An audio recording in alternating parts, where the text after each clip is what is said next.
রূপালী জগতে যে নারী যত বেশি উলঙ্গ সে নাকি তত বেশি সাহসী। দেখতে নারী, সুস্থ নারী, আসলেই সে দিব্যি একজন নারী বলে আমি মনে মনে পুরুষ।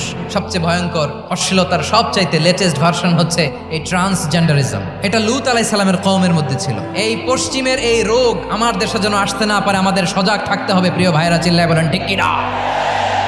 শয়তানের প্রথম এজেন্ডা ছিল সে আদম এবং হাওয়া আলাইহিস সালামকে নিষিদ্ধ গাছের ফল খাইয়ে তাদেরকে বস্ত্রহীন করেছে। এই জামিনেও সে আমাদেরকে বস্ত্রহীন করতে চাইবে। ভরকে যাবেন না ও আমার বোনেরা, এখনো আপনি জাগবেন না? এখনো আপনার চিন্তার দুয়ারে এখনো নাড়া পড়ে নাই?